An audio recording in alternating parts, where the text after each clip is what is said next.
En esta mañana yo quiero que abran sus Biblias en el Evangelio según San Juan, capítulo 14, y vamos a continuar hablando acerca de el yo soy de los tiempos. Ese es el tema con el cual hemos titulado toda esta serie.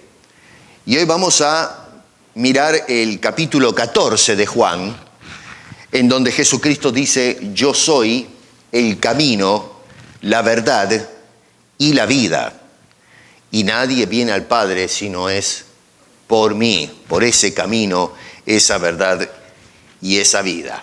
Así que voy a leer los versos 1 al 11, vamos a ver los versos 2 al 14 también, voy a hacer una aclaración ahí. Pero pienso que este mensaje es muy apropiado para la situación que estamos atravesando. Y dice: no se turbe vuestro corazón. ¿Creéis en Dios? Creed también en mí. En la casa de mi Padre muchas moradas hay, y si así no fuera, yo os lo hubiera dicho. Voy pues a preparar lugar para vosotros. Y si me fuere y os preparare lugar, vendré otra vez, y os tomaré a mí mismo, para que donde yo estoy, vosotros también estéis. Y sabéis a dónde voy, y sabéis el camino. Le dijo Tomás: Señor, no sabemos a dónde vas, ¿cómo pues podemos saber el camino? Jesús le dijo: yo soy el camino, y la verdad, y la vida. Nadie viene al Padre si no es por mí. Si me conocieseis, también a mi Padre conoceríais. Y desde ahora le conocéis, y le habéis visto. Felipe le dijo: Señor, muéstranos al Padre y nos basta. Jesús le dijo: tanto tiempo hace que estoy con vosotros y no me has conocido, Felipe. El que me ha visto a mí, ha visto al Padre.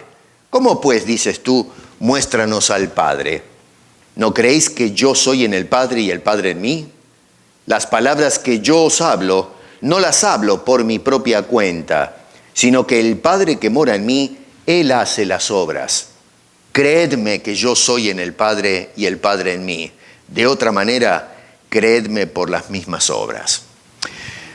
Padre, nuestro Señor, nuestro Salvador, nuestro Dios, hoy es un día muy especial. Después de tantos meses de estar alejados tal vez de la congregación, aunque gracias, Señor, porque nos has dado los medios para continuar estudiando y alabándote juntos. Sin embargo, nada se compara con esto. Y Padre, te damos muchísimas gracias por el privilegio de poder congregarnos y poder abrir las Escrituras juntos y elevar esta oración. Desde ya, Señor, habla a nuestros corazones, porque te lo pedimos en el nombre precioso de Cristo Jesús. Amén. El camino al cielo es el título de esta exposición. El camino al cielo. El novelista ruso Fyodor Dostoyevsky. Y este señor dijo unas palabras que son muy interesantes, aunque vamos a mirar que lo que nos dice este pasaje bíblico contradice a Dostoyevsky. Es mejor equivocarse siguiendo tu propio camino que tener razón siguiendo el camino de otro. Muchos aplauden puestos de pie a la frase del famoso novelista. Ahora, yo me pregunto, ¿y dónde queda esta máxima cuando se trata del camino al cielo? Y eso es para ponernos a pensar seriamente en esto, Acá tenemos al Señor Jesucristo hablándole a los discípulos, se trata de el último, no sé si llamarle sermón o indicaciones que el Señor Jesucristo le extiende a los discípulos antes del desencadenante que lo va a llevar a la cruz.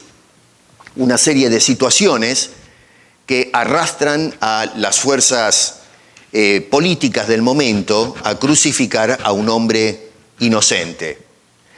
Desde el punto de vista de la presencia divina, este que crucifican había sido preparado desde antes de la fundación del mundo para morir por nosotros.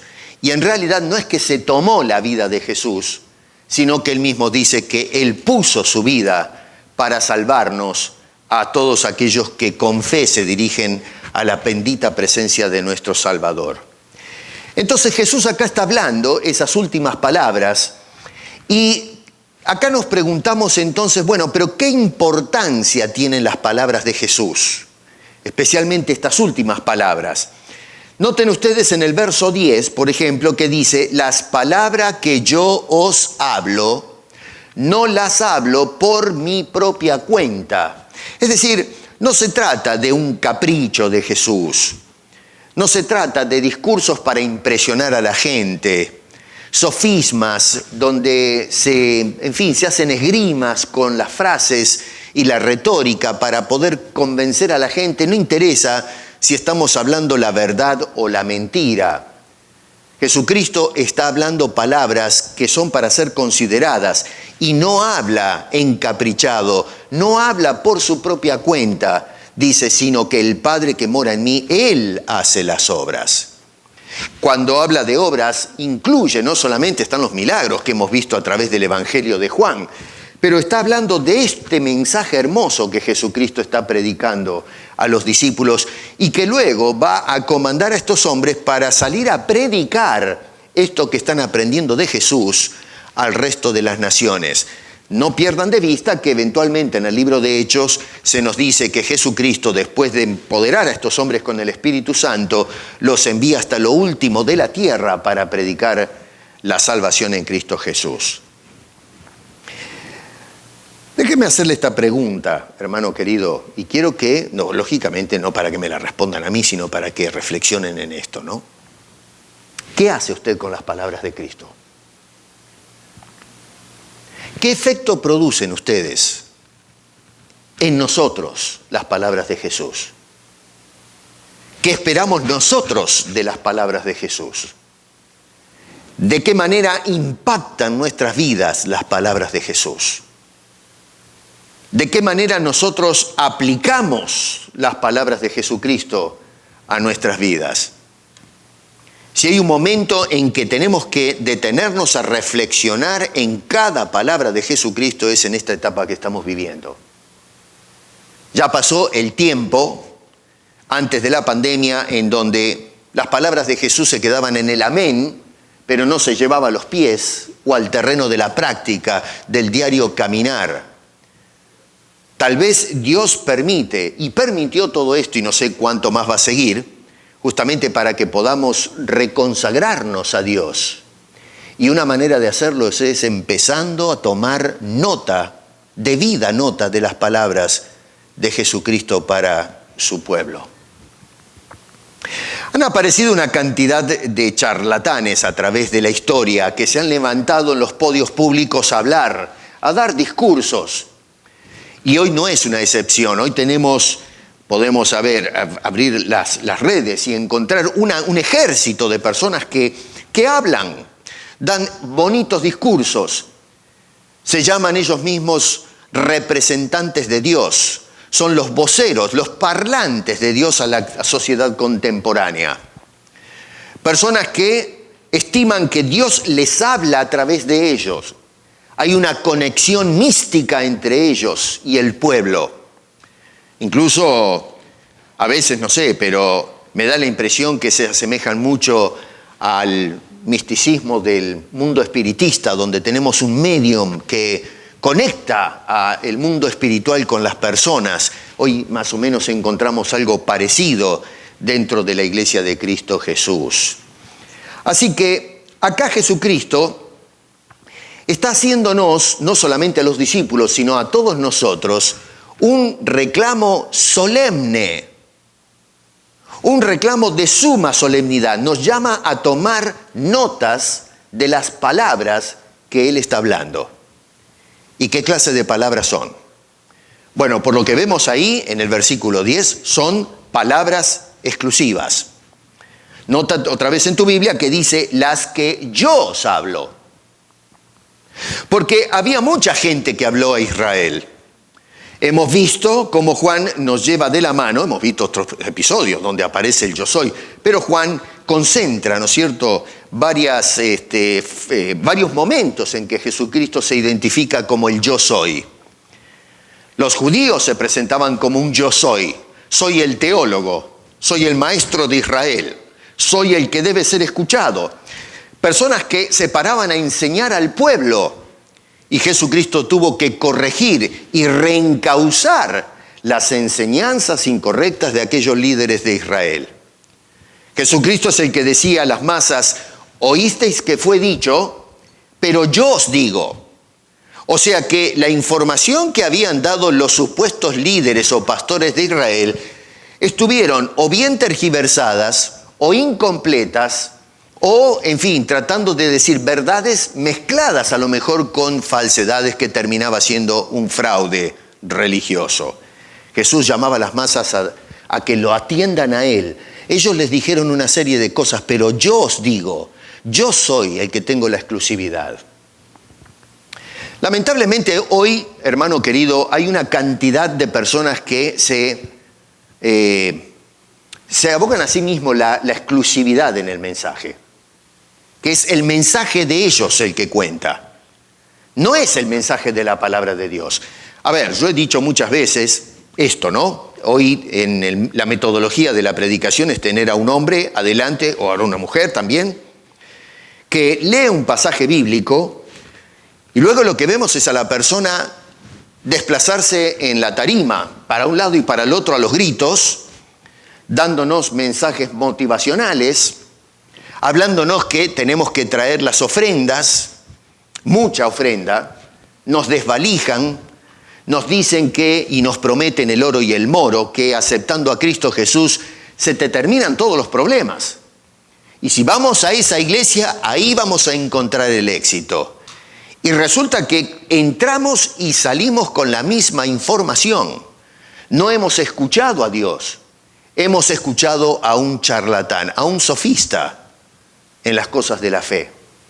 Tenemos que aceptar la exclusividad que tiene Cristo cuando habla en nombre de Dios.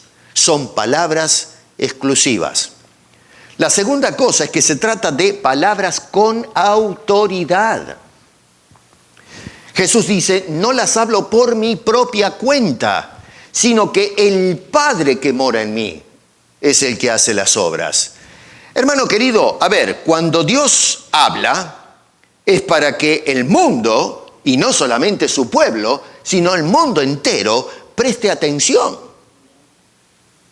Y la razón del por qué tenemos que prestar atención es porque el que está hablando tiene la autoridad suprema sobre todo lo que existe. Cuando Dios habla, el mundo debe guardar silencio. La Biblia nos dice que ante la presencia de Dios tiembla el cosmos. Recordemos la visión de Isaías en el capítulo 6, cuando ve al Señor sentado en su trono alto y sublime, y dice que los quiciales de las puertas temblaban. Dios produce eso. Respeto, reverencia, temor, porque es el Dios de toda autoridad, y cuando Dios habla, habla con autoridad. Si yo hablo y hay en mis palabras alguna autoridad, no es mi autoridad, es la autoridad de la palabra que transmito a ustedes. Es la autoridad de nuestro Dios. Por eso debemos prestar atención a esas palabras. Número 3 son palabras con propósito. Palabras exclusivas, palabras con autoridad, palabras con propósito. Jesús no está hablando porque sí nomás. No está tratando de cautivar a la audiencia para que la gente diga, qué hermoso que habla ese hombre. Qué lindas que son las palabras de Jesús. Jesucristo vino hablando porque tenía un propósito. Quería traernos el plan de Dios para la salvación de los hombres. Hoy encontramos a veces a las personas hablando porque sí nomás. Porque no hay que pagar por el aire. Porque si tuviésemos que pagar unos cuantos pesos por el aire, como pagamos la gasolina del auto, ¿saben cuánto se cosen los labios? Pero no, como eso no se cobra, todo el mundo sabe, todo el mundo habla, todo el mundo dice cosas y entre esos están los grandes disparates del siglo XXI. En Cristo no hay ninguna palabra de más ni ninguna palabra de menos. Nada de lo que Jesucristo dice es un sinsentido. Todo tiene valor, todo tiene peso. Prestemos atención a las palabras de Jesús. Se debe tener presente el reclamo, noten ustedes, que hace Jesús en la pregunta del verso 10. En la primera parte, ¿no crees que yo soy en el Padre y el Padre en mí? Acá tenemos que tener mucho cuidado porque Jesucristo reclama en esa pregunta una verdad teológica que es central en toda la teología. Y es que Jesucristo es Dios. Noten que lo confirma en la afirmación que hace en el versículo 11. Esa pregunta, que en un sentido es una pregunta retórica, contiene una afirmación. Y sabemos eso solamente mirando cómo continúa captando Juan las palabras de Jesús en ese discurso.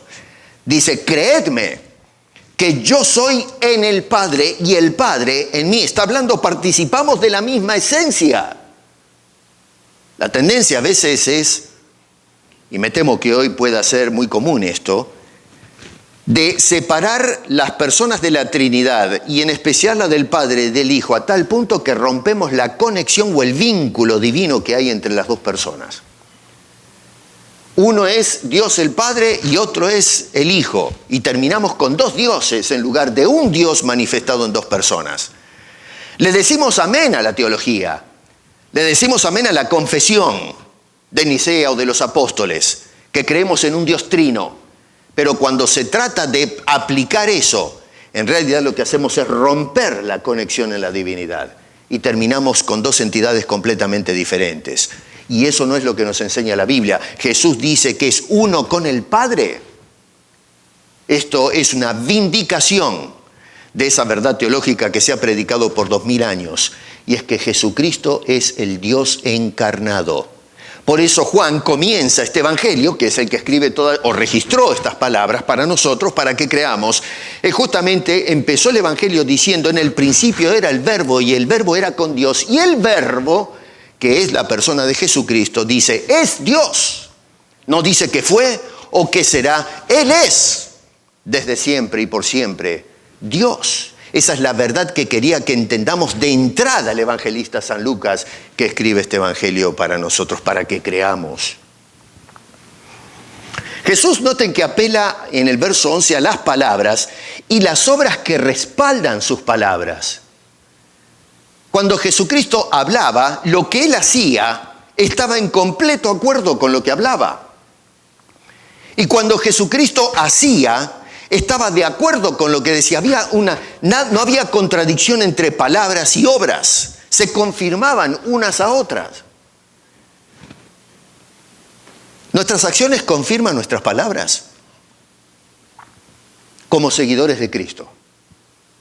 O nuestras obras confirman las palabras o las palabras las obras.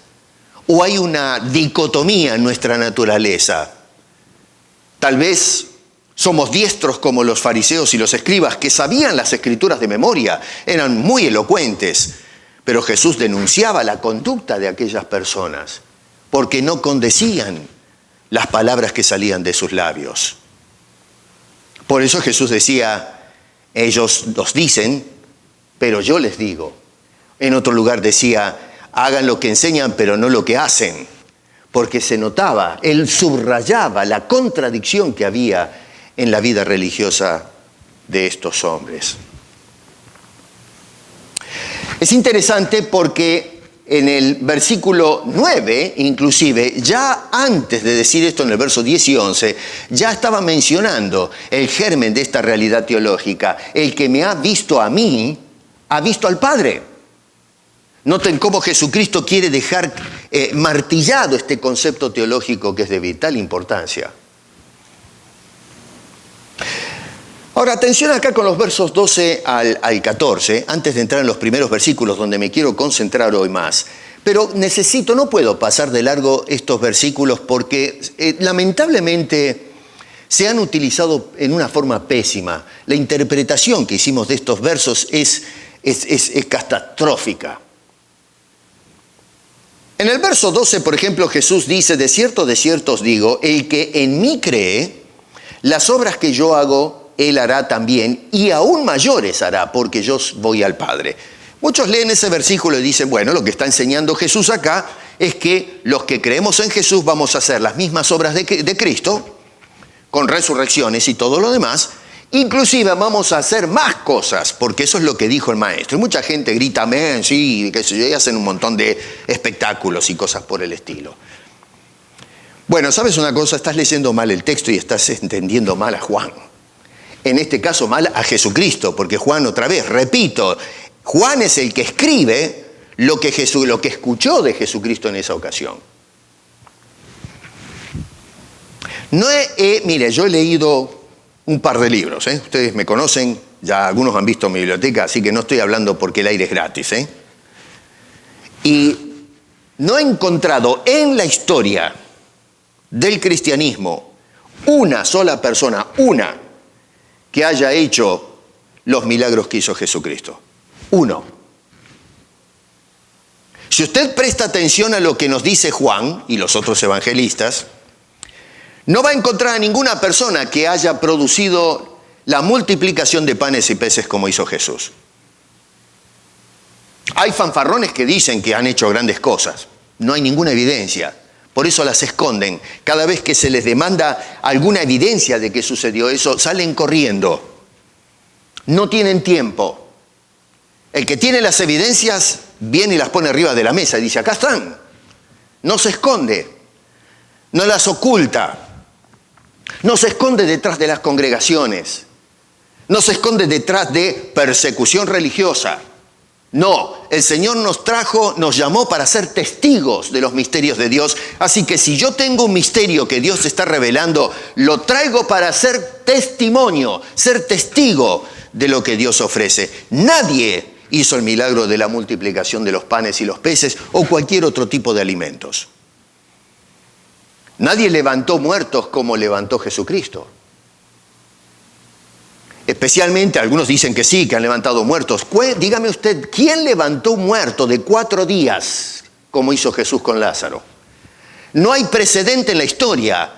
Antes del milagro nunca sucedió. Y eso que ya les indiqué la vez pasada, que hoy hay milagros registrados en el Antiguo Testamento, pero ninguno de esos milagros emparda lo que hizo Jesucristo con Lázaro. Por eso la gente se asombró y le dijeron, Señor, hace 4 días que está muerto este hombre y hiede ya. Su cuerpo se ha empezado a descomponerse. Ya la necrosis hizo su trabajo. Las bacterias hacían estragos con ese cuerpo. Lázaro no salió hecho una etcétera, todo podrido. Salió entero, restaurado a la vida, resucitado. No he visto nadie en la historia que haya hecho semejante milagro. Que alguien vaya con el cajón de luto y alguien toque el cajón y haga que el muerto salte de allí adentro. Que alguien se pare en un barco o en un transatlántico y pueda pararse y orar y comandar a las tormentas para que cesen. En el libro de los Hechos, Lucas, cuando comienza a hablar de ese documento histórico, de los avances del cristianismo en las primeras décadas de la era cristiana, usted va a encontrar que Lucas no está interesado en hablarnos de grandes milagros. Sí menciona algunos, pero son contados con los dedos. Lea bien el libro de Hechos, haga la investigación. Y usted va a encontrar que el énfasis de Lucas no está en mostrarnos grandes señales. El interés de Lucas, movido por el Espíritu de Dios, es hablarnos de cómo el Señor hacía que el Evangelio se extienda por todas partes. Ese es el enfoque del libro de los Hechos para nuestra enseñanza. No solamente eso, pero ¿qué hacemos cuando el Señor Jesucristo dice harán más obras que las mías? La pregunta es, bueno, ¿a qué se refería Jesucristo cuando dijo esas palabras? Porque si no vemos las señales que hizo Jesús, mucho menos señales mayores que Él, ¿a dónde apuntaba Jesús con estas palabras? Bueno, lo que estaba apuntando el Señor es a lo que Él les está diciendo en este mensaje, desde el capítulo 14 al capítulo 16. El capítulo 17 pertenece a toda esta sección, pero es la oración pastoral de Jesús. Por eso la dejo un momento a un lado. Pero los capítulos 14 empieza en el 13, pero 14 empieza el discurso, hasta el capítulo 16, Jesús comienza a hablarles, a comisionar a estos hombres. Van a dejar de ser discípulos para pasar a ser los apóstoles, los enviados. Y este es el mensaje preparatorio para eso, que va a ser confirmado después en el libro de Hechos, que el Señor les dice, espérense en Jerusalén hasta que venga el Espíritu Santo y los va a capacitar para la tarea que les estoy enviando a hacer. Y allí nace la escuela apostólica. El objetivo de las palabras de Jesús es que iban a hacer obras mayores que Jesús en cuanto a la predicación del reino. La predicación sería extensiva. Los resultados, la obra, el milagro de la conversión, sería lo que hizo Jesús en un puñado de gente en Jerusalén en esos años de ministerio público, que fueron pocos. Ustedes van a hacer lo mismo, van a salir a ser testigos, a predicar, y harán obras mayores, porque irán hasta lo último de la tierra resucitando muertos espirituales para la gloria de Dios, mediante la predicación del Evangelio. En el capítulo 15, versos 26 y 27, Jesús dice, pero esto es para que se cumpla la palabra que está escrita en su ley, sin causa me aborrecieron, pero cuando venga el Consolador, en el contexto habla de la venida del Espíritu Santo, a quien yo os enviaré del Padre, el Espíritu de verdad, el cual procede del Padre, Él dará testimonio acerca de mí. Y escucha ahora, y vosotros daréis testimonio también, porque habéis estado conmigo desde el principio. Así que en el contexto Jesús no apunta, noten que no va a encontrar usted en ese discurso ninguna palabra de que vayan y hagan milagros, levanten muertos, abran el océano, caminen por el aire, hablen en lenguas, sanen a los enfermos. No aparece absolutamente nada de eso. Toda la atención está centrada en esto. Ustedes van a ser mis testigos. Van a predicar el Evangelio. El Espíritu Santo los va a capacitar para continuar la tarea que yo comencé. Arrepentíos porque el reino de los cielos se ha acercado. Y eso es lo que hizo el pueblo cuando recibió el Espíritu Santo. Lo tenían el Espíritu, pero fueron capacitados en el capítulo 2 de Hechos. Lo primero que hicieron no fue hacer milagros. Usted va a encontrar que esos hombres se levantaron y comenzaron a predicar las maravillas del reino de Dios en las diferentes lenguas que estaban representadas en Jerusalén en esa fecha de Pentecostés. Luego, en la oración pastoral de Jesucristo, en el capítulo 17, vuelvo a repetir, ya no es el mensaje en sí, que lo encuentran desde el capítulo 14 al 16, pero el 17 es la oración de Jesús. Y noten ustedes en el verso 18 cómo Jesús dice, como tú me enviaste al mundo, así yo los he enviado al mundo. Y luego noten lo que dice en el versículo más adelante, verso 20, mas no ruego solamente por estos, sino también por los que han de creer. Y noten lo que dice, por mi palabra, en mí, por la palabra de ellos. No por los milagros, las señales y todos los espectáculos. No está interesado Juan en mostrarnos eso. No está interesado Jesús en amplificar esas cosas que Él hizo como señales. Las señales se hicieron para que creamos en Jesús. Ahora nos toca a nosotros hablar no de las señales, sino del Jesús de las señales. Hoy no. Hoy le ponemos el ojo a las señales. No las palabras de Jesús. Y es por eso que tenemos una iglesia empobrecida espiritualmente, con plata, pero pobres espiritualmente. Hombre, pero si con todo esto de la pandemia andamos con un miedo tremendo, cuando deberíamos estar animados de que a lo mejor viene Cristo por nosotros. Es en ese sentido, entonces, que van a ser las obras de Jesús y mucho más. Las Escrituras nos dan ese contexto. Juan entendió eso de esa manera, pero hay hoy intérpretes que dicen, no, bueno, pero la verdad es que, en fin, Jesús lo que quiso decir es esto. Bueno, está bien, usted puede creer lo que usted quiera. Dice el dicho, cada loco con su tema, ¿no? ¿Qué hacemos con los versos 3 y 14? Otro desastre exegético o de interpretación. Jesús dice en el verso 12 del capítulo 14, de cierto os digo, el que en mí cree, verso 13, dice, todo lo que pidieres al Padre, en mi nombre, lo haré. ¿Por qué? Dice, bueno, para que el Padre sea glorificado en el Hijo. Si algo pidieres en mi nombre, yo lo daré. Claro, hay mucha gente hoy que lee ese pasaje bíblico y lo interpretan como una licencia, un cheque en blanco que nos da el Señor para que lo llenemos con nuestras peticiones, lo que se te antoje. Tú puedes pedirle a Dios lo que quieras porque Jesús prometió que todo lo que pidieres al Padre, Él lo va a dar. Él va a contestar esa oración. Bueno, macanudo. Así es como interpretan muchos el texto. Mi interés no es cómo lo interpreta la gente. Mi interés es cómo lo interpreta Juan. Porque para mí, Juan es el apóstol. Juan es el hombre que estuvo presente en este discurso.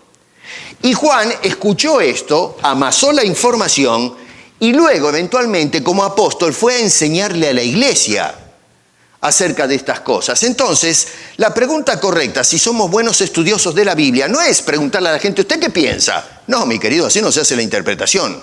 Eso es violar la exégesis, es violar la interpretación bíblica. Tiramos por la ventana cualquier tipo de técnica que nos lleve a la verdad.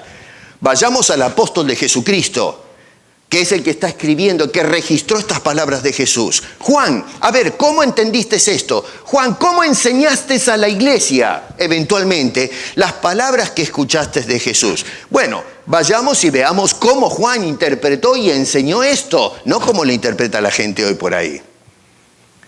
En la primera carta de Juan, en el capítulo 5, este escribió 3 cartas aparte del Evangelio, a lo menos lo que tenemos preservado. Y en la primera carta de Juan, en el capítulo 5, versos 13 al 15, dice, escuche bien esto, es muy importante, ¿eh? Estas cosas os escribo a vosotros que creéis en el nombre del Hijo de Dios. Tome nota, ponga atención lo que dice Juan, el apóstol de Cristo. Dice, estas cosas os escribo, ya Cristo murió, resucitó, ascendió al Padre. Y manda esta carta y dice, ¿a quién le escribe? Le escribe a los que creen. Es decir, a los cristianos, los que se convirtieron, aceptaron el Evangelio. A ustedes les escribo esta carta, los que creen en el Hijo de Dios. Ahora, tenemos que recordar que Juan escribió el Evangelio no para que la gente, para los que creen, sino para que la gente crea, que es distinto. Y eso lo sabemos porque el mismo Juan nos dice en el capítulo 20, verso 31 del Evangelio, acuérdense en que lo habíamos visto esto, estas cosas se han escrito, dice Juan, ¿para qué? Para que creáis que Jesús es el Cristo, el Hijo de Dios, y para que creyendo tengáis vida en su nombre. Tomen nota entonces que Juan escribió el Evangelio como un arma evangelística, escribió para que la gente crea, pero ahora está escribiendo primera de Juan, no para que la gente crea, sino a ustedes que han creído en el nombre del Hijo de Dios. Está enseñando a la iglesia, que es el resultado de la predicación del Evangelio. Así que hay una distinción acá que tenemos que tomar nota.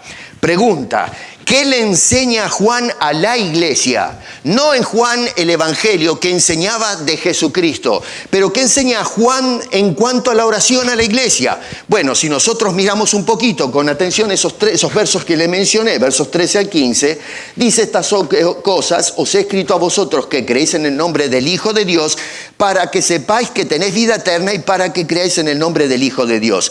Y esta es la confianza que tenemos, que somos hijos de Dios y tenemos la vida eterna. Dice este hombre que si pedimos alguna cosa, y escucha cómo enseña Juan, conforme a su voluntad. No es un cheque abierto, donde tú pides lo que se te da la gana y Dios te lo da. No, Señor. Es Juan el que escuchó a Jesús decir estas palabras, y él es el que hace la exégesis de esas palabras y le enseña a la iglesia cómo debe orar. Y usted se da cuenta que Juan no dice: ora y pide lo que se te da la gana, que Dios te lo va a dar. No, Señor, él no estaba enseñando así. Él estaba diciendo: nosotros tenemos que orar conforme a su voluntad. Y cuando oramos según su voluntad, dice, Dios oye esa oración. Escucha a sus hijos. ¿Por qué? Porque sus hijos están en sintonía con su Padre. Buscan la voluntad de su Padre. Quieren hacer lo que Dios espera de sus vidas. Y Dios se contenta y dice: ¿cómo no, hijo? Ahí va. Ahí te mando la bendición. Y responde a nuestras oraciones. Y si sabemos que Él nos oye en cualquier cosa que pidamos, conforme a su voluntad, dice Juan, ojo, sabemos que tenemos las peticiones que le hayamos hecho. ¿Se da cuenta? Acá vienen muchos, bueno, no acá, me refiero al mundo de hoy, ¿no? Intérpretes que dicen: pida, decrete, declare, pida lo que se le dé la gana, pida un cigarrillo, pida un auto nuevo, pida una casa, pida todo lo que usted quiera, que nosotros los hijos de Cristo somos los hijos del reino, vamos a tener todo. No, Señor. No, Señor, no me interesa lo que usted opine o lo que usted interprete de Jesús. A mí me interesa lo que Juan interpretó de Jesús. Y el apóstol Juan lo que me enseña o enseña a las iglesias. Y noten ustedes que esto que dice Juan está en total acuerdo con la enseñanza de Jesús en lo tocante a la oración. Él decía: Padre nuestro que estás en los cielos, santificado sea tu nombre, hágase tu voluntad, como en el cielo, así también en la tierra.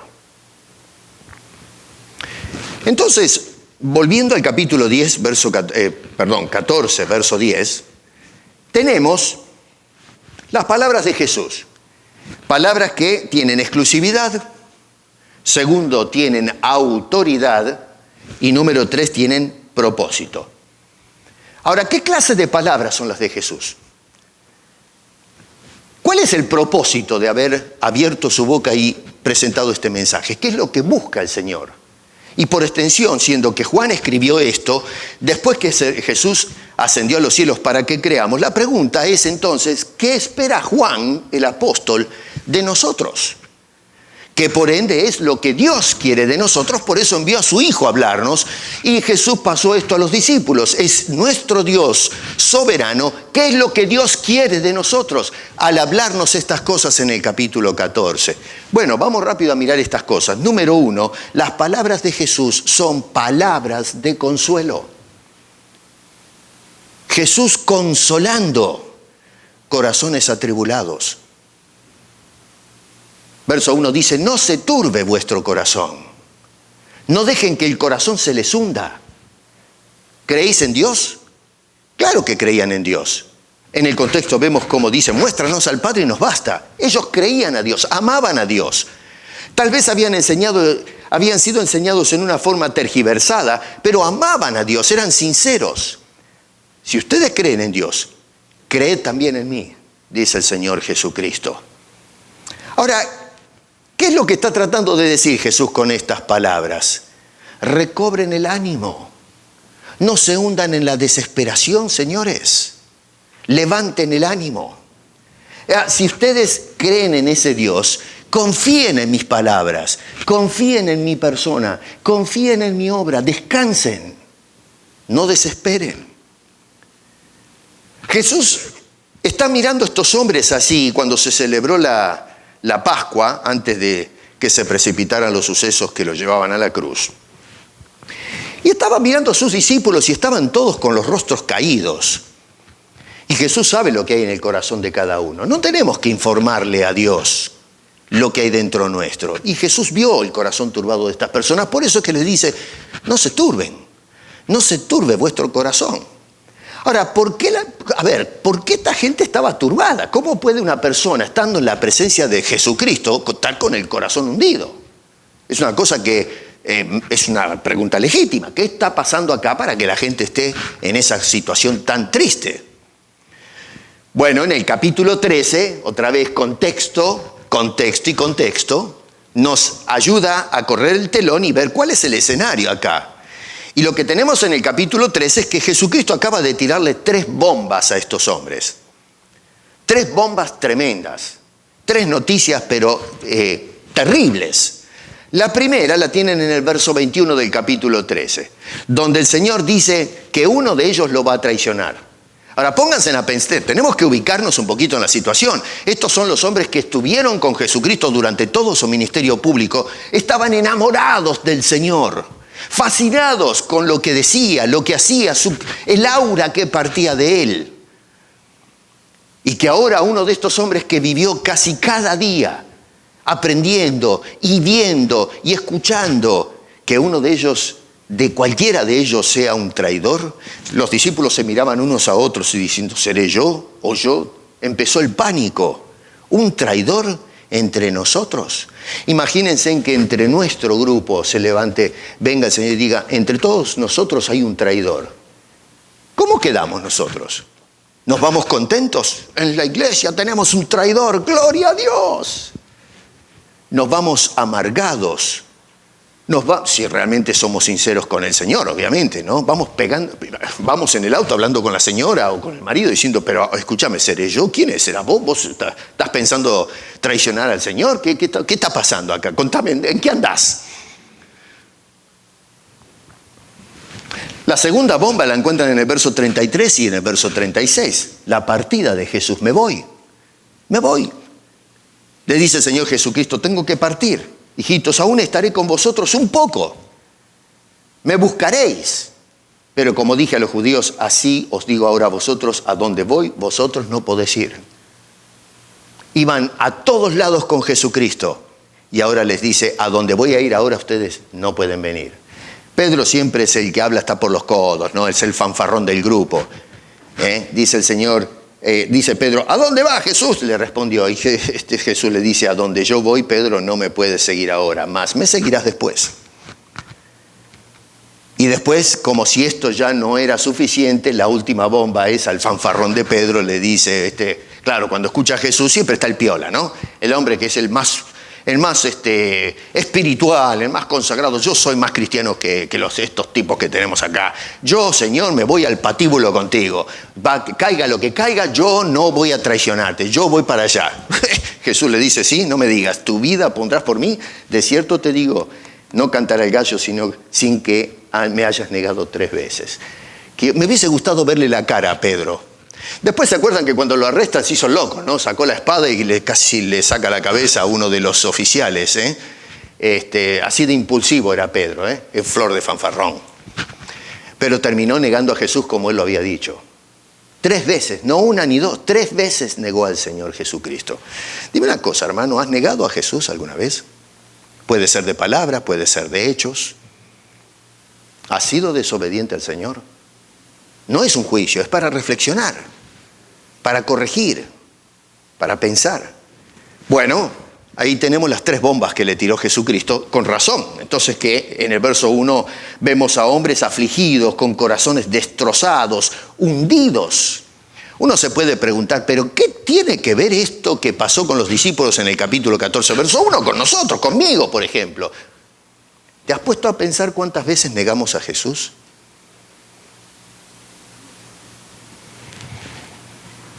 Jesús expone la flaqueza de estos hombres. Y Juan lo que quiere es, en lugar de esconder esto, que fue una falla, es ponerla a la luz para que aprendamos nosotros. Nos está hablando a nosotros, expone las flaquezas nuestras, de todos los hombres. Todos en algún momento fallamos al Señor de alguna manera. ¿Por qué es que a veces vamos a pedir en oración, perdóname, Señor, es porque le fallamos. El Espíritu Santo nos redarguye cuando fallamos. Y es por eso que nos dio la bendita solución, que es esa oración que pide perdón a Dios en los méritos de Cristo Jesús. Esa es nuestra salida, la provisión de nuestro Dios. Cada vez que nosotros escuchamos las palabras de nuestro bendito Señor, a veces aparecen aquellas cosas que exponen nuestras debilidades, nuestras deficiencias, nuestra falla en nuestra devoción, en nuestros caracteres, nuestros errores en la vida cristiana. A menudo nos parecemos como este Pedro, ¿no? Que dice, yo estoy listo para ir a la muerte contigo, no me interesa nada. Si fuese necesario, allá voy. Bueno, macanudo. Muchos hablamos y decimos amén, pero cuando se trata de manifestar el amén en hechos concretos, ahí nos quedamos cortos. Y cuando leemos la Biblia, por eso es que a veces leemos historias que nos hacen sentir tristes, porque es un espejo que nos refleja a cada uno de nosotros. Cuando el Señor Jesucristo apunta a esas fallas de los hombres, no lo hace para destrozarnos el alma. Lo que el Señor lo hace es poner en práctica la paciencia y el amor de Cristo por sus hijos. ¿No ven ustedes a Jesús que dice que van a suceder estas cosas y sucedieron al pie de la letra? Que diga, ustedes manga de sinvergüenza, los he mantenido, han estado conmigo, he hecho milagros, me vieron en acción y me van a hacer esta traición. No, Señor, dice, no se turbe vuestro corazón. Está consolando a estos hombres quebrantados por el dolor y la desesperación. Ese es nuestro Dios. La palabra esta, turbarse, parazo en griego, aparece otra vez en el verso 27, en la segunda parte. Noten ustedes en la segunda parte del verso 27, en el mismo capítulo, no tiene que ir muy lejos, dice, no se turbe vuestro corazón, y ahora agrega, ni tenga miedo. ¿Por qué? Porque en el contexto, en los versículos anteriores, se está hablando que Él tiene que partir para enviar luego al Consolador, al Espíritu Santo. Y noten que la traducción es correcta cuando dice el Consolador, es el testigo de Cristo, viene a consolarnos. En lugar de quedar huérfanos, abandonados, no, el Señor viene en la presencia del Espíritu Santo, la presencia de Dios en el Espíritu, a morar en nosotros, a hacernos la compañía. No estamos solos, no estamos abandonados, no los voy a dejar tirados. Claro, cuando escuchan esto de que Él se va, tenían tristeza y dice, no se turbe otra vez y no tengan miedo. Y es por eso que nos lleva entonces a la primera parte del versículo, donde el Señor provee la paz. Dice, la paz os dejo, mi paz os doy. Yo no os la doy como el mundo la da. Por eso dice, no se turbe vuestro corazón ni sienta temor, porque Él nos otorga la paz interior en lugar de tener corazones turbados. En el capítulo 16, el último versículo, que es justamente donde termina el discurso y comienza la oración de Jesucristo, la oración sacerdotal o pastoral. En el último versículo del capítulo 16 dice, estas cosas os he hablado para que en mí tengáis paz. Los corazones que están turbados, dice, yo les digo estas cosas, no para turbarlos, sino para que en Cristo tengan paz. En el mundo tendréis aflicción. No vamos a tener los problemas resueltos como se predica. No, tendréis aflicción. Pero confiad. Noten otra vez el consuelo del Señor. Confíe, tengan confianza. Yo he vencido al mundo. No tienen que Jesús no nos manda a vencer al mundo. Porque es un enemigo derrotado, sometido, subyugado a la voluntad de Dios. Todo lo que está sucediendo en el mundo es porque Dios lo dirige y lo permite de esa manera. ¡Confiad en mí! Tengan paz. Palabras de consuelo. Qué hermosas palabras que son esas, las del Señor, especialmente en estas horas. Palabras de esperanza. Versos 2 y 3. En la casa de mi Padre muchas moradas hay. Si así no fuera, yo os lo hubiera dicho. Voy pues a preparar lugar para vosotros. Y si me fuere y os prepararé lugar, no es que está dudando, está llevándolos a una conclusión. Es decir, me voy y vuelvo. Dice, si me fuere y os prepararé el lugar, vendré otra vez y os tomaré a mí mismo, para que donde yo estoy, vosotros también estéis. No dice, tal vez estéis, no, también estéis. Es absoluta seguridad en lo que está diciendo Jesucristo a estos hombres. Miren bien la dinámica de los verbos, es interesante, ¿eh? Verso 2, voy. Verso 3, y si me fuere. La segunda parte del verso 3, vendré otra vez. ¿Y para qué? Bueno, dice, ¿para qué? Donde yo estoy, vosotros estéis conmigo. Acá, hermano querido, acá se está hablando del arrebatamiento de los hijos de Dios. Hay muchos que piensan que la iglesia no va a ser arrebatada. Bueno, escucha bien lo que dice Jesús acá. Los voy a sacar. Los vengo a buscar. Es todo un tema lo del arrebatamiento, ¿eh? Hay mucha discusión en este tema, pero acá Jesucristo nos está hablando que van a ser arrebatados de este mundo. Otra vez, en la oración pastoral, en el capítulo 17, verso 14, del mismo bloque, dice, yo les he dado tu palabra y el mundo los aborrece porque no son del mundo. No son los cristianos del mundo, como tampoco yo, Cristo, soy del mundo. Y luego en el versículo 15 agrega estas palabras, no ruego que los quites del mundo, sino que los guardes del mundo. ¿Por qué? Porque en el mundo tendréis aflicción. Pero por ahora. Por eso es que Pedro, más adelante, otro de los apóstoles que estuvo allí presente y que traicionó a Jesús, lo negó 3 veces, cuando aprendió las lecciones en el capítulo 2, verso 11 de la primera carta que manda Pedro, dice, amados, yo os ruego como extranjeros y peregrinos. Y entonces vemos las enseñanzas de Pedro, absteneos de los deseos de la carne que batallan contra el alma. Nos trata como gente de paso. Vamos a ser extraídos, sustraídos, arrebatados de este mundo hostil. Ahora, en definitiva, cuando se fue, en realidad entonces es que Jesús no es que se fue, sino que en realidad se adelantó. Es muy distinto el concepto de irse y de sacar el pañuelo y decir, bye, bye. No, Señor, no se fue, no es abandono de la familia de Dios. No, lo que hizo fue adelantarse, ir delante nuestro, ir primero para hacer la preparación de ese lugar, ¿no es cierto? Dice, va a preparar lugar para los suyos. Y Jesús va a volver por los suyos para llevarlos. Miren, el tema de la pandemia está generando una cantidad de especulaciones que yo estimo baratas y peligrosas.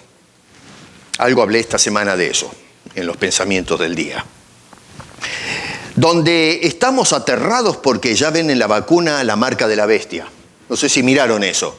No se den la vacuna porque está el 666 adentro de la vacuna. No sé, como un líquido es la marca de la bestia.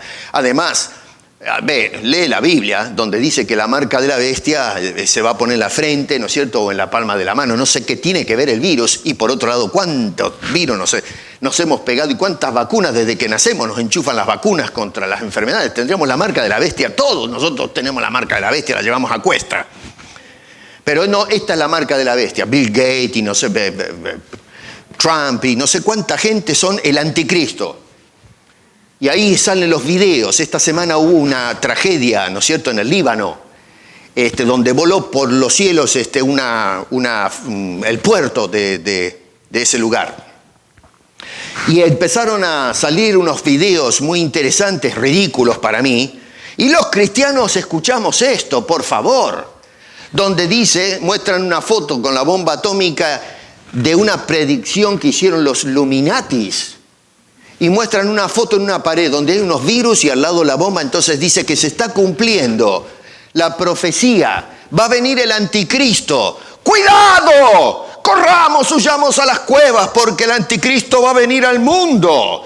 Miren cómo se están cumpliendo las profecías de los Illuminatis. Pero háganme el favor, señores. Miren, ¿saben una cosa? Eso lo dije en el video. Si el anticristo llega a aparecer en la puerta de mi casa, yo levanto los ojos y digo, Señor, al fin, es tiempo de irnos a casa. Si viene el anticristo, si está el anticristo, ¿por qué tiemblas? El Señor dice que viene a buscarnos y cuando se cierren los capítulos de la historia, estaremos con nuestro bendito Padre en casa. Las palabras del Señor son palabras de esperanza, no de terror. Eso muestra falta de fe y conocimiento en las Escrituras. Dejemos de creer a los charlatanes. Creamos a nuestro bendito Señor, que nos consuela y nos da esperanza en un mundo difícil, donde tendremos aflicción. Esas fueron sus palabras. Noten que interesante, porque no vamos a vivir cada uno en su casa. ¿Lo notó eso? Dice, en la casa de mi Padre hay moradas. No dice, voy a preparar casas para todos ustedes. ¿Sabe por qué dice eso? Esto es importante porque en las tierras bíblicas no vendían todos juntos en una casa, porque las casas eran pequeñas. Solamente los potentados tenían casas grandes.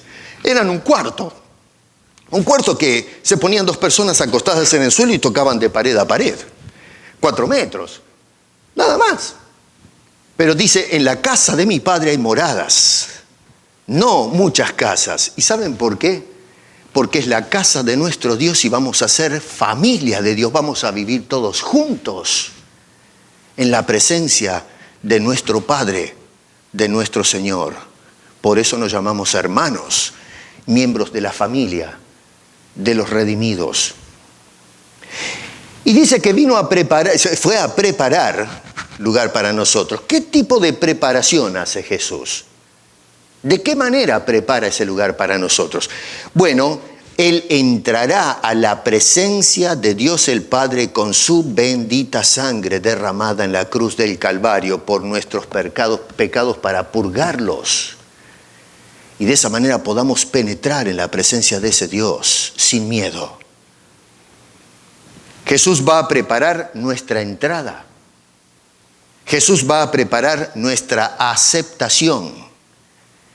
Y Jesús va a preparar nuestra estadía eterna, que no podríamos disfrutar con nuestros pecados a cuestas. Por eso Jesús dio la vida en la cruz y resucitó y ascendió y se paró a la diestra del Padre diciendo, ya lo he hecho, consumado es, aquí está mi sangre, con esta sangre compré a estos. Por eso viene a buscarnos y podernos irnos seguros a la casa de nuestro bendito Padre. Palabras de consuelo, palabras de esperanza, palabras de confirmación. Dice en el versículo 4, y sabéis, noten ustedes ahí su Biblia, sabéis, la palabra oída acá tiene que ver con el órgano de la visión. La palabra se utiliza usualmente para hablar de la experiencia. No es simplemente el conocimiento que oímos, sino lo que vemos, lo que palpamos. Dice, ustedes saben, ustedes vieron, ustedes estuvieron ahí, ustedes tuvieron la experiencia, lo que captamos por medio de la visión, de los sentidos. Es decir, tienen conocimiento experimental de las palabras y las obras de Jesucristo. ¿Y qué es lo que saben? Dice que saben el lugar, es decir, el lugar de donde había salido Jesucristo, y el lugar entonces es el retorno a través de Jesucristo del lugar de donde vino. Y luego dice el camino. ¿Cuántas veces Jesús le decía a la gente, síganme, vengan, vayan detrás mío, venid a mí los que estáis trabajados y cargados y os haré descansar? Qué hermoso pasaje que es ese. Jesús les había enseñado a los discípulos el lugar de donde venía, el lugar a donde volvía y el camino a ese lugar. Es decir, todo lo que el Señor les estuvo instruyendo en esos 3 años de ministerio, de enseñanza diaria, los lleva a estos hombres a esa conclusión. La experiencia, la realidad experimental es, nosotros hemos sido enseñados de dónde viene Jesús, a dónde va y cuál es el camino para ir a ese lugar. Claro, Tomás, como muchas veces hacemos, ¿no? No se tomó el tiempo acá de decir, bueno, a ver, voy a pensar un poco en estas palabras que está diciendo Jesús, porque dice, yo sé, pero no sé, o no estoy prestando atención. Y entonces empezar a revisar todo lo que aprendió de Jesús. Y Jesús está diciendo que lo que aprendieron de Jesús les dio el conocimiento experimental de esto. La ironía es que, miren ustedes qué interesante cómo actuamos a veces, ¿no? Porque Jesús dice, ¿sabés a dónde voy? Y Tomás, ¿qué dice? No, no sabemos. A ver, ¿en qué quedamos? ¿Tomás tiene razón o Jesús tiene razón? Jesús te dice, tú sabes, me conoces. Yo digo, no, no te conozco. ¿Qué es mentiroso Jesús que estamos jugando con las palabras de Jesús? Tomás no sabe lo que está diciendo. Sí, a veces nosotros creemos que no sabemos, pero sí sabemos. El problema es que no estamos reflexionando en lo que hemos ido aprendiendo por años de la palabra de Dios. Esto que acabo de indicar sobre el tema de la oración, por ejemplo. ¿Por qué repetimos estas enseñanzas tergiversadas acerca de la oración? ¿Porque no lo sabemos? Sí que lo sabe. Lo que pasa es que no estás reflexionando en las Escrituras. No estás meditando en la palabra de Dios de día y de noche.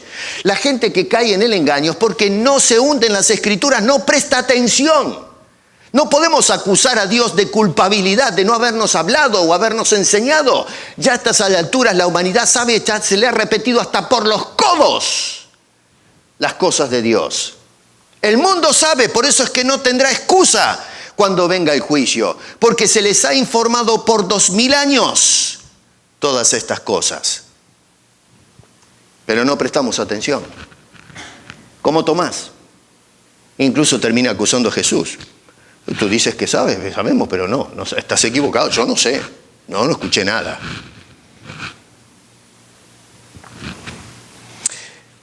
Bueno, ahí tenemos entonces las palabras de Jesús que confirman, son de confirmación.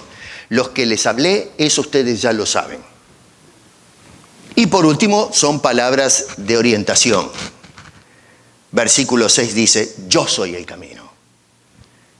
Tenemos acá, por ejemplo, a Tomás, ¿no? En el verso 5 que dice, no sabemos, no tenemos la menor idea. Tú dices que sabemos esto o aquello, pero ¿de qué estás hablando? No tenemos la más pálida idea de a dónde vas. Entonces, ¿cómo podemos nosotros saber, si no sabemos dónde vas, cómo podemos saber el camino? Hace mucho sentido lo que dice este hombre, pero es un verdadero disparate al mismo tiempo. Y Jesús entonces cuando le responde a Tomás, no es yo soy el camino, la verdad y la vida como lo aprendemos. Le está diciendo yo soy el camino, hombre. Le está diciendo, pero escucha, no te das cuenta, te lo vengo diciendo hace rato, yo soy ese camino. ¿Qué es lo que has estado mirando? ¿Qué es lo que has estado escuchando? ¿A dónde pusiste tu atención? Yo soy. Los fariseos y los escribas decían, nosotros somos el camino, somos los maestros de la ley. Síganos a nosotros. Jesús dice, yo soy el camino.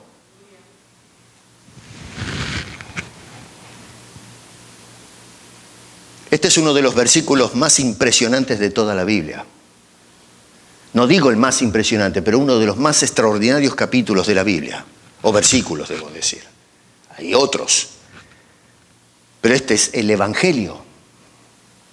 Este es el versículo que yo siempre uso para evangelizar. Yo no me rompo la cabeza. A veces les enseña a la gente, usted tiene que memorizarse toda la Biblia, siga todas las 4 leyes o 5 leyes espirituales, qué sé yo, y se llevan el manual y llevan a la persona por toda la Biblia, que nunca ha agarrado una Biblia a la persona, y entonces estamos ahí nosotros llevándola a la persona para todos lados. ¿Sabe una cosa? Yo evangelizo con ese verso. Si pensamos en lo que dice Jesús, tenemos información de sobra, porque está diciendo que hay un solo camino a Dios. No tiene que recitarle toda la teología que la persona nunca la escuchó. Usted a lo mejor sabe la teología, pero el tipo no sabe nada. O la señora, qué sé yo. ¿Quieres ir a Dios? Y la gente dice, sí, bueno, hay un solo camino. Mira lo que dice Jesús. ¿Crees en Jesús o no? Y la persona puede decir, no creo en Jesús. Bueno, chao, sonaste. Porque dice que Él es el camino, sonaste. No, bueno, sí creo en Jesús. Bueno, tienes que agarrar y caminar el camino que te abre Jesús. No es cuestión de mirar el camino. No, el camino, cuando dice yo soy el camino, es que hay que caminarlo, hay que ir hacia Dios. Entonces, tenemos un versículo que es trascendente para la evangelización, es muy importante. Jesús está cerrando todo el argumento, todas las dudas que quedaban en estos hombres. Noten que Jesús dice, nadie viene al Padre sino por mí. Y qué cosa más interesante, porque si usted ha prestado atención en algo, lo que le he venido diciendo en esta serie, por eso fui desarrollando la serie, para que ate los cabos del por qué Jesús dejó los mensajes. No es que tiró un mensaje por allá y otro por allá y los estudiamos todos separados. Hay una lógica en el pensamiento y la dinámica orgánica de Jesús en las predicaciones. Jesús dice acá, nadie o ninguno puede venir, nadie viene al Padre si no es por mí. Y si haces memoria, en el capítulo 6, verso 44, fue Jesús que dijo que ninguno puede venir a mí si el Padre no le trajere. Así que tomen nota la teología acá. Si yo quiero llegar a Dios, tengo que venir a Cristo.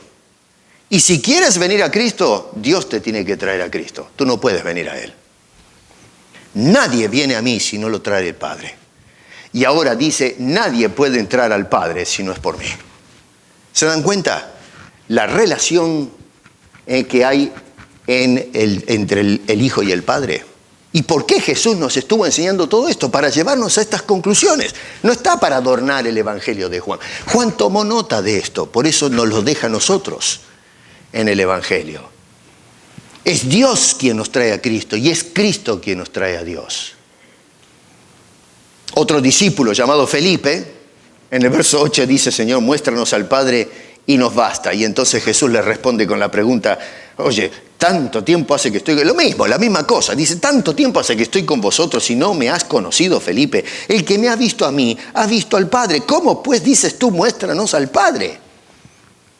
Y esto es lo que al fin Juan, que estaba presente en ese discurso, llegó a entender eventualmente. Y es por eso que escribe el Evangelio después que el Señor ascendió al Padre y lo introduce en el capítulo 1, verso 18, diciendo, a Dios nadie le dio jamás, el unigénito Hijo que está en el seno del Padre, Él le ha dado a conocer.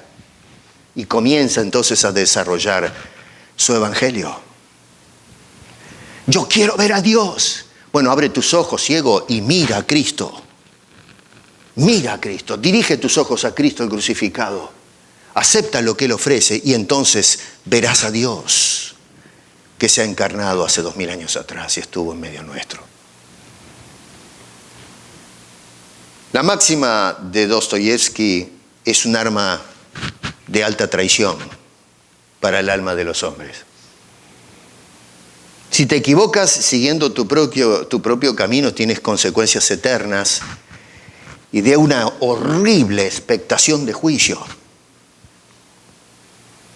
Pero en cambio, tener razón siguiendo el camino de otro, que es el Evangelio que nos dejó Jesucristo, es tu salvación eterna. Es la única alternativa, la única posibilidad. Es el único mensaje, la única esperanza. Dice la Escritura, hay camino que al hombre le parece derecho, pero su fin es un camino de muerte. Jesús te está ofreciendo el camino de vida. Tú tienes que tomar nota cuál camino vas a transitar. Cristo entonces es el que te ofrece el único camino que te lleva a Dios el Padre. Así que Cristo nos ofrece 3 verdades importantes para concluir entonces. Número 1, la existencia del cielo.